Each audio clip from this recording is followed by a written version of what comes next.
पाकिस्तान में क्रिप्टो का क्या सीन है?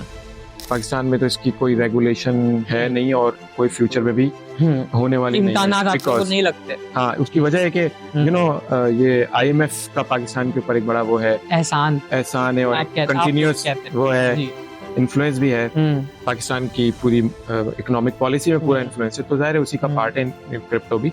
और फिर FATF का भी पूरा अच्छा खासा सीन है और पाकिस्तान ने उसी की वजह से क्रिप्टो को जो है वो डिसओन किया हुआ है और फ्यूचर में ये भी अनाउंस भी किया हुआ है स्टेट बैंक ने कि हम क्रिप्टो को नहीं वो करने वाले इतनी जल्दी, हमारे पास मसले हैं। तो ये सारा सिनेरियो देखते हुए आप क्रिप्टो के अंदर इतना सारा काम कर रहे हैं, लोगों को सिखा रहे हैं, तो ये बहुत बड़ा रिस्क नहीं है? कभी किसी टाइम इसमें कोई भी वो आ सकता है, हो सकता है। देखिए रिसर्च ये कहती है, चले आप स्टेट बैंक के बड़े बड़े इदारों की बात कर लें, उन्होंने सिर्फ ये कहा अब तक कि हम इसकी जिम्मेदारी नहीं लेते।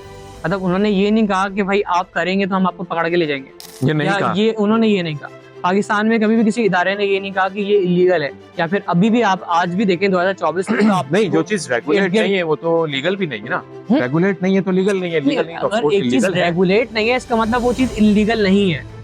आपको इस चीज का इल्म है? अगर एक चीज रेगुलेट नहीं है, देखिए रेगुलेट इस वजह से नहीं है, आप देखिए एक चीज टेक्नोलॉजी है, ये टेक्नोलॉजी है, ब्लॉकचेन का इसके पीछे कॉन्सेप्ट है, बिटकॉइन वगैरह के पीछे एक ब्लॉकचेन का कॉन्सेप्ट है जो कि दुनिया के बड़े बड़े इदारे मानते हैं कि हाँ भाई ये बहुत पावरफुल कॉन्सेप्ट है।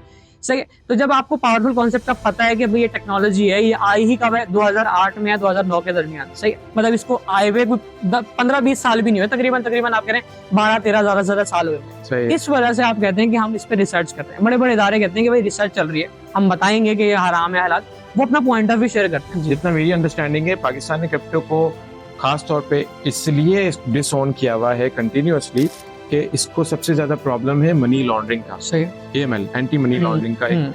तो क्रिप्टो और सबसे बड़ी ट्रांजैक्शन है के अंदर जो ट्रांजैक्शन है वो बहुत कम, मतलब उसके ऊपर चेक एंड बैलेंस नहीं है, बिल्कुल कंट्रोल से बाहर हो जाती है बात। तो पाकिस्तान ने इसलिए इसको वो रखा हुआ है, मेन वजह यही चीज IMF पाकिस्तान से डिमांड करता है और FATF भी यही डिमांड करता है।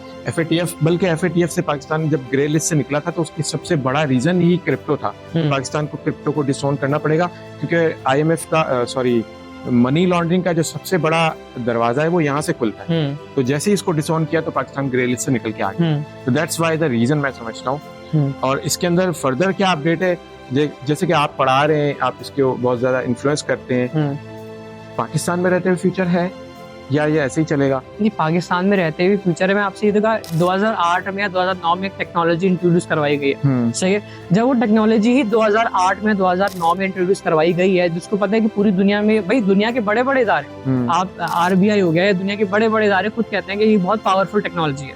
इसके पीछे जो कॉन्सेप्ट है बिटकॉइन के पीछे जो ब्लॉकचेन है वो बहुत पावरफुल कॉन्सेप्ट है। इसको जो है वो हमें अडॉप्ट करना चाहिए। दुनिया के बड़े बड़े मुस्लिम ममालिक भी बात मानते हैं, सही है। भले आप FATF की बात कर लें, वो मानते हैं कि हाँ भाई ये ब्लॉकचेन का कॉन्सेप्ट बहुत स्ट्रॉन्ग कॉन्सेप्ट है, सही है। तो लोग टेक्नोलॉजी को जो है वो आहिस्ता आहिस्ता अपनी जिंदगियों में इम्प्लीमेंट कर रहे हैं।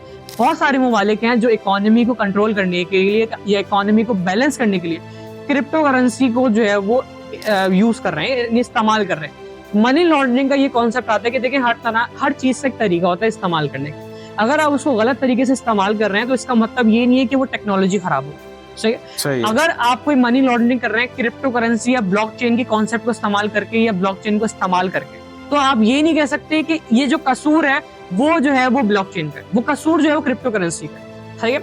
आप कॉन्सेप्ट को या टेक्नोलॉजी को ब्लेम नहीं कर सकते, आप उस बंदे को ब्लेम कर सकते जो ऐसा काम कर रहा है।